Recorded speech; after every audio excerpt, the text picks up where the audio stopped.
Hello students, हमने 5वीं गज़ल शुरू कर रखी है मीर की। उसकी तशरीह हम कर रहे थे और उसके इब्तिदाई अशार हमने पढ़ लिए थे। अब हम उसी गज़ल को मुकम्मल कर रहे हैं। जो बाद के अशार हैं उनकी तशरीह हम समझने की कोशिश कर रहे हैं। देखो, ये मीर की आखिरी गज़ल है, 5वीं गज़ल। हम इसके अंदर जो जितने भी शायर दे रखे हैं वो 5-5 गज़लें उनकी हमारे निसाब के अंदर शामिल हैं। और आज हम 5वीं और आखिरी गज़ल पढ़ रहे हैं, उसके आखिरी अशार पढ़ रहे हैं। इब्तिदाई अशार हमने इससे गुज़िश्ता वीडियो के अंदर समझ लिए थे। अब हम आगे से पढ़ रहे हैं। हमने यहाँ तक पढ़ लिया था महरो वफ़ाओ लुत्फ़ो इनायत। इस शेर तक हमने पूरा पढ़ लिया था। अब इसके बाद अगला शेर हम देखते हैं। शायर क्या कह रहा है? आशिक तो मुर्दा है हमेशा, आशिक तो मुर्दा है हमेशा, जी उठता है देखे उसे। आशिक की बात कर रहे हैं कि आशिक कैसा है। वो कह रहे हैं आशिक तो ऐसा मुर्दा है जो हमेशा जी उठता है। जी उठता है यानी जिंदा हो जाता है, उसको जिंदगी मिल जाती है। कैसे? देखे उसे, उसको देख करके, यानी महबूब को देख करके आशिक जो है वो मुर्दे से भी जिंदा हो जाता है। यानी ऐसा मुर्दा है जो महज अपने महबूब को अगर देख ले तो उसे देख करके जिंदा हो जाता है।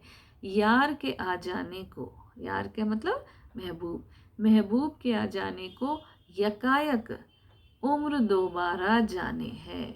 अचानक, यकायक मतलब अचानक, अचानक महबूब अगर आ जाए उसके सामने तो वो क्या समझता है? उम्र दोबारा जाने है।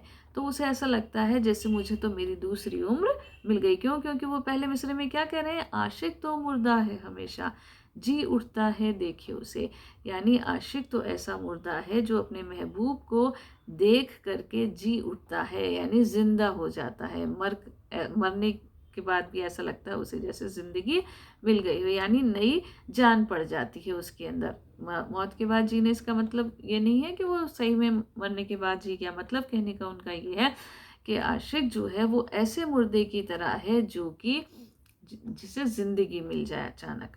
महबूब के देखने से उसे नई जान, उसमें नई जान पड़ जाती है, ज़िंदगी मिल जाती है। जान पड़ जाना मतलब एकदम खुशी आ जाना, एकदम उसको उम्मीद जाग जाना, एकदम उसके अंदर उमंग आ जाना। तो वो बात क्या होती है कि उसे एक नई ज़िंदगी समझते हैं हम।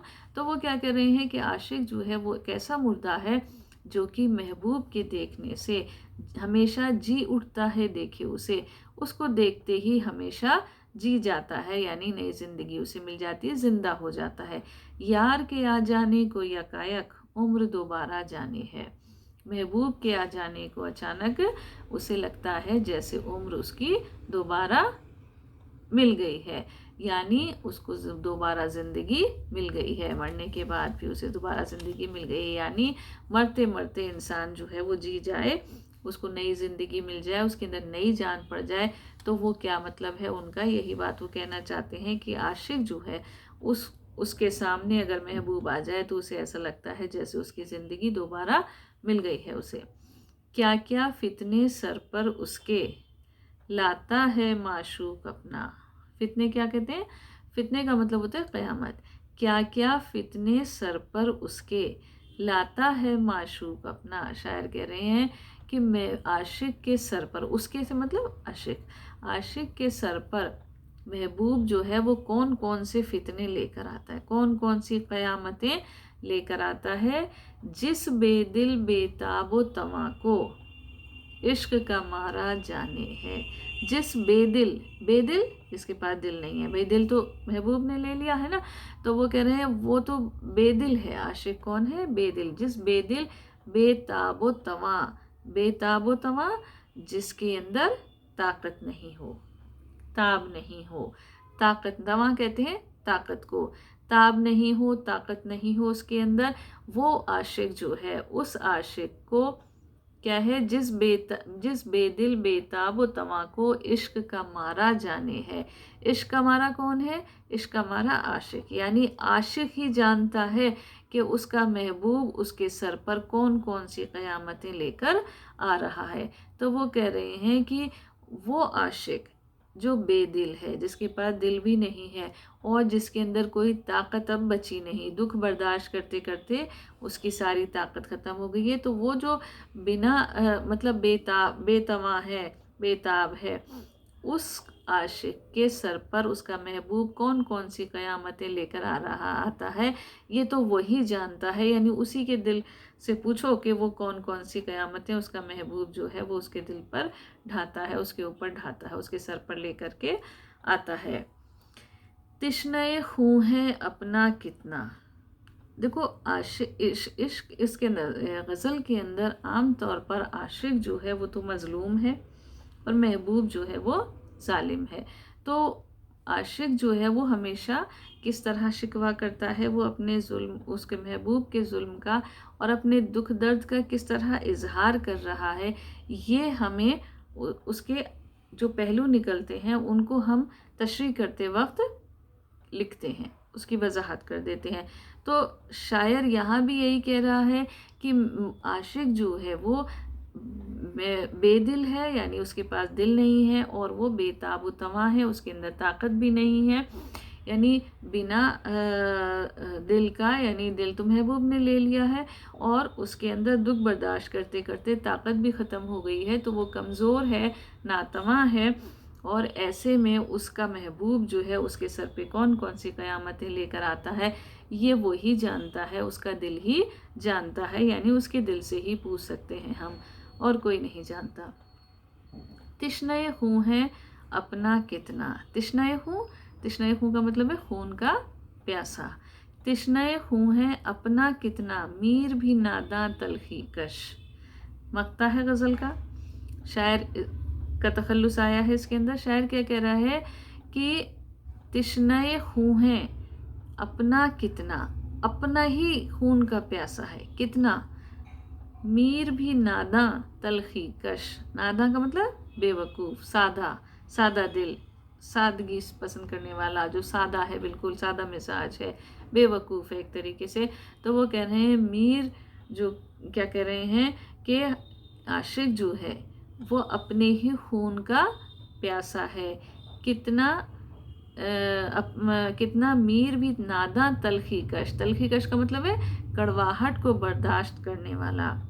तो वो कह रहे हैं कि आशिक जो है वो, ऊपर उन्होंने क्या कहा था कि आशिक जो है वो नादान है, अपने नुकसान को भी अपना फ़ायदा देख रहा है, वो अपने नुकसान के अंदर भी। तो यही बात यहाँ क्या कह रहे हैं कि वो खुद ही अपने खून का प्यासा है, वो खुद ही कड़वाहटों को बर्दाश्त करने वाला है, खुद ही अपने खून का प्यासा है। और कितना खून का प्यासा है, इस बात को वो आगे इजहार कर रहे हैं कि दमदार आबे तेग को उसके आबे गवारा जाने है। दमदार का मतलब क्या होता है? दमदार का मतलब होता है ज़ोरदार। आबे तेग कहते हैं तलवार को। आब वैसे तो पानी को कहते हैं, लेकिन पानी के बजाय हम क्या महसूस, देखो दम धार को भी कहते हैं, धार होती है ना तलवार की धार। तो आब कहते हैं वैसे तो पानी को, लेकिन आब का मतलब चमक भी होता है। तो आबे तेग, तेग का पानी नहीं होता, तलवार का पानी नहीं होता, तलवार की चमक होती है। तो शायर क्या कह रहे हैं, दमदार आबे तेग को उसके। दमदार का मतलब है ज़ोरदार या धारदार। तो वो कह रहे हैं कि वो जो उसकी जो धारदार तलवार है, तलवार की जो धार है उसकी चमक, धारदार तलवार की जो चमक है ना, उसकी आबे गवारा जाने है। आब यहाँ पे क्या मतलब हुआ? यहाँ पे है मतलब है पानी का। गवारा कहते हैं हज़म होना, ठीक है। हज़म जो हज़म होने वाला होता है ना उसको, तो हज़म होने से मतलब क्या है कि ऐसा पानी जो उसको हज़म हो जाए, यानी उसके लिए अच्छा हो। तो वो क्या कह रहे हैं कि जो महबूब की जो धारदार तलवार है, उस धारदार तलवार की जो चमक है, जब वो मुझे मारने के लिए उस तलवार को उठाता है और वो तलवार चमकती है, तो उस चमक को भी वो अपने लिए अच्छा मान रहा है। यानी महबूब तो उस तलवार को उसे मारने के लिए उठा रहा है और वो उसके लिए अपने लिए वो अच्छा मान रहा है। क्यों मान रहा है अपने लिए अच्छा? कि वो तलवार उसको मारने के लिए आ रही है और वो उसकी चमक को अपने लिए क्यों अच्छा मान रहा है? इसलिए मान रहा है क्योंकि उससे भी एक रिश्ता, एक ताल्लुक़ उसका ज़ाहिर हो रहा है कि महबूब से उसका कोई ताल्लुक़ है। महबूब उस ताल्लुक़ की वजह से ही तो उसे सज़ा दे रहा है, मार रहा है, उस पर जुल्म कर रहा है, उस पर तलवार उठा रहा है। तो ये इसका मतलब ये है कि वो इस बात से खुश हो रहा है, इस बात को अपने लिए आबे-गवारा महसूस कर रहा है कि वो मुझसे कोई ताल्लुक़ की वजह से ही मुझ पर जुल्म कर रहा है। तो शायर जो है वो कह रहे हैं, तिश्ने खून है अपना कितना, अपने ही खून का कितना प्यासा है आशिक। जो है वो नादान है, बेवकूफ़ है कि अपने ही खून का प्यासा है, कड़वाहट को बर्दाश्त करने वाला है, अपने ही खून का प्यासा है, इतना बेवकूफ़ है कि महबूब जब उसे तलवार मारने के लिए उठा रहा है, तो उसकी धारदार तलवार की जो चमक है ना, उस चमक को वो अपने लिए आबे-गवारा समझ रहा है, अपने लिए बहुत अच्छा महसूस कर रहा है, ऐसा महसूस कर रहा है कि ये मेरे लिए बहुत अच्छी बात है, मुझे वो मार दे तो वो उसके हाथों से मैं शहीद हूँ, तो ये बहुत अच्छी बात है। क्यों? क्योंकि इससे क्या है कि वो महबूब के हाथ से शहीद होना, महबूब के हाथ से मौत को अंजाम को पहुँच जाना, ये आशिक के लिए सबसे अच्छी बात है। तो वो इसलिए वो कह रहा है कि ये भी एक ताल्लुक़ है, इससे भी एक ताल्लुक़ का इज़हार हो रहा है महबूब से कि वो जो है उसके हाथों से मैं शहीद हो जाऊँ, उसके हाथों से मैं मौत को गले लगा लूँ, तो इससे बड़ी मेरे लिए खुशी की और कोई बात नहीं हो सकती। तो ये सबसे ज़्यादा खुशी की बात है। इसलिए वो कह रहे हैं कि वो आशिक जो है वो तो अपने ही खून का प्यासा है और इतना बेवकूफ़ है कि वो महबूब की धारदार तलवार की चमक को जब वो मारने के लिए उसे आता है, तो उस चमक को अपने लिए अच्छा मान रहा है। क्यों?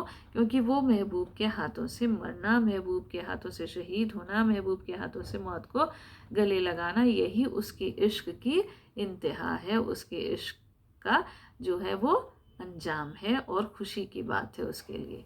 ठीक है?